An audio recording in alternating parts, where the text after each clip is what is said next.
Australia New Zealand జట్ల మధ్య వెల్లింగ్టన్లో జరిగిన మొదటి టెస్ట్ మ్యాచ్లో న్యూజిలాండ్ జట్టు 172 పరుగుల తేడాతో ఆస్ట్రేలియా చేతిలో చిత్తుగా ఊడిపోయింది.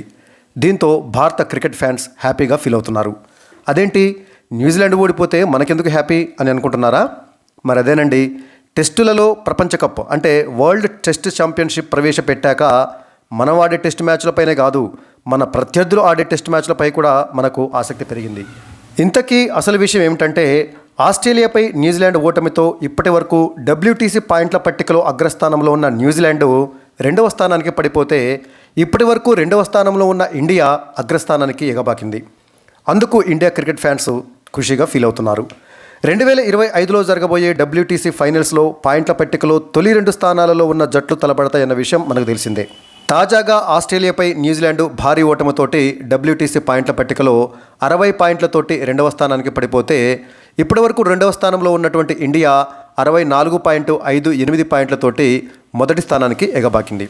తాజాగా పాయింట్ల పట్టికను పరిశీలించినట్లయితే మొదటి స్థానంలో ఉన్న ఇండియా ఇప్పటివరకు 8 మ్యాచ్లు ఆడి 5 విజయాలు 2 ఓటములు 1 డ్రా తోటి మొత్తంగా 62 పాయింట్లు సంపాదించి విజయాల శాతం 64.58 విజయాల శాతంతో మొదటి స్థానంలో ఉంటే, ఇక న్యూజిలాండ్ ఇప్పటివరకు 5 మ్యాచ్లు ఆడి 3 విజయాలు 2 ఓటములతోటి 60 పాయింట్లు సాధించింది. ఇక మూడో స్థానంలో ఉన్న ఆస్ట్రేలియా 11 మ్యాచ్లు ఆడి 7 మ్యాచ్లలో విజయాన్ని సాధించి 3 మ్యాచ్లలో ఓటమి పాలై 1 టెస్టును డ్రా చేసుకుంది.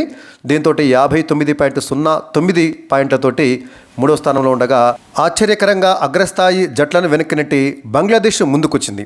బంగ్లాదేశ్ ఇప్పటివరకు 2 మ్యాచ్లు ఆడి 1 విజయము 1 పరాజయంతో 50% అంటే విజయాల శాతం 50 పాయింట్లతోటి 4వ స్థానంలో ఉంటే, పాకిస్తాన్ 5 మ్యాచ్లు ఆడి 2 విజయాలు 3 ఓటములతోటి 36.66 పాయింట్లతోటి 5వ స్థానంలో ఉన్నాయి. అంటే బంగ్లాదేశ్ పాకిస్తాన్ కంటే, ఇంగ్లాండ్ కంటే, ఇంకా సౌత్ ఆఫ్రికా లాంటి జట్ల కంటే కూడా జట్లను వెనక్కి నెట్టి 4వ స్థానంలో ఉండటం అనేది గమనార్హం. అయితే బంగ్లాదేశ్ ఇప్పటివరకు 2 టెస్ట్ మ్యాచ్లు ఆడిందనుకోండి, ఇంకా భవిష్యత్తులో అంటే 2025 జూన్ వరకు ఆడేటటువంటి టెస్టులన్నింటినీ కూడా ఈ WTC ఫైనల్స్కు పరిగణలోకి తీసుకుంటారు. కాబట్టి కేవలం 2 మ్యాచ్లు ఆడినటువంటి బంగ్లాదేశ్ 1 విజయం 1 పరాజయంతో 4వ స్థానంలో ఉంది. సో మొత్తంగా టెస్ట్ మ్యాచ్లలో ఈ వరల్డ్ ఛాంపియన్షిప్ అంటే WTC వరల్డ్ టెస్ట్ ఛాంపియన్షిప్ ప్రవేశపెట్టిన తర్వాత టెస్ట్ మ్యాచ్లపై సైతం ఆసక్తి పెరిగింది. మనం ఆడే మ్యాచ్లే కాదు, ప్రత్యర్థి ఆడేటటువంటి మ్యాచ్ల మీద కూడా. ఒక రకంగా చెప్పాలంటే ఇవన్నీ లీగ్ మ్యాచ్లు అండి. మనము వరల్డ్ కప్లో లీగ్ మ్యాచ్లు ఆడిన తర్వాత అగ్రస్థాయిలో ఉన్నటువంటి 2 జట్లు ఫైనల్స్కి ఎలా వెళ్తాయో, ఈ టెస్ట్ మ్యాచ్లు కూడా వివిధ దేశాల మధ్య జరిగే టెస్ట్ మ్యాచ్లను కూడా ప్రస్తుతం లీగ్ మ్యాచ్లుగా పరిగణించి 2 సంవత్సరాలకు ఒకసారి నిర్వహించేటటువంటి WTC ఫైనల్స్కి పాయింట్ల పట్టికలో అగ్రస్థానంలో ఉన్నటువంటి 2 జట్లను ఆ ఫైనల్స్లో ఆడించడం అనేది జరుగుతుంది. వరల్డ్ టెస్ట్ ఛాంపియన్షిప్ ప్రవేశపెట్టాక వరుసగా తొలి 2 WTC ఫైనల్స్లలో ఇండియా ఆడిన విషయం మనకు తెలిసిందే. కానీ 2 సార్లు కూడా మనకి నిరాశ ఎదురైంది. 2 సార్లు ఫైనల్స్లో ఓడిపోయింది ఇండియా.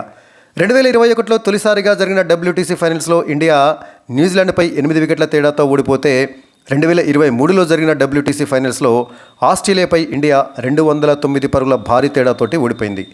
ఇక వచ్చే సంవత్సరం అంటే 2025లో జరగబోయే WTC ఫైనల్స్కు చేరి ఈసారైనా విజేతగా నిలవాలని ఇండియా ఫ్యాన్స్ గట్టిగా కోరుకుంటున్నారు. ఈరోజు ఆస్ట్రేలియాపై న్యూజిలాండ్ భారీ తేడాతోటి ఓడిపోవడంతో పాయింట్ల పట్టికలో న్యూజిలాండ్ ఇప్పటివరకు అగ్రస్థానం ఉండగా, ప్రస్తుతము అగ్రస్థానం నుంచి 2వ స్థానానికి పడిపోయింది. ఇక ఇప్పటివరకు 2వ స్థానంలో ఉన్న ఇండియా అగ్రస్థానానికి చేరింది. అయితే ప్రస్తుతానికి ఇండియా అగ్రస్థానానికి చేరిన ఈ స్థానం అనేది మనకి నిఖరం కాదు. ఎందుకంటే భవిష్యత్తులో బంగ్లాదేశ్, న్యూజిలాండ్, ఆస్ట్రేలియాలతోటి జరగబోయేటటువంటి సిరీస్లలో కూడా ఇండియా బెటర్ పెర్ఫార్మెన్స్ చూపితే WTC 2025 ఫైనల్స్కు చేరేటటువంటి అవకాశం ఇండియాకు పుష్కలంగా ఉంటుంది. ప్రస్తుతము ఇంగ్లాండ్తో జరుగుతున్నటువంటి టెస్ట్ సిరీస్ను మనం ఆల్రెడీ చేజిక్కించుకున్నాం. మనం 3 మ్యాచ్లు గెలిస్తే ఇంగ్లాండ్ 1 మ్యాచ్ గెలిచింది. ఇక 5వ మ్యాచ్ ధర్మశాలలో జరగబోతుంది. ఆ మ్యాచ్లో సైతం మనం గెలిచినట్లయితే WTC పాయింట్ల పట్టికలో మన అగ్రస్థానాన్ని నిఖరం చేసుకోవడానికి పనికొస్తుంది. ఆ తర్వాత మనం భవిష్యత్తులో బంగ్లాదేశ్ తోటి టెస్ట్ మ్యాచ్ ఆడేది ఉంది సిరీసు. ఆ తర్వాత న్యూజిలాండ్ ఇండియాకు వచ్చి టెస్ట్ సిరీస్ ఆడుతుంది. ఆ తర్వాత మనము ఆస్ట్రేలియాకు వెళ్ళి అక్కడ ఒక 5 టెస్టుల సిరీస్ను ఆడబోతున్నాం. ఈ జరగబోయేటటువంటి సిరీస్లలో కూడా ఇండియా మంచి బెటర్ పెర్ఫార్మెన్స్ చూపినట్లయితే మనం ఖచ్చితంగా ఆ పాయింట్ల పట్టికలో అగ్రస్థానంలో లేదా 2వ స్థానంలో ఉన్న వరుసగా మూడవసారి WTC ఫైనల్స్కు చేరుతాం.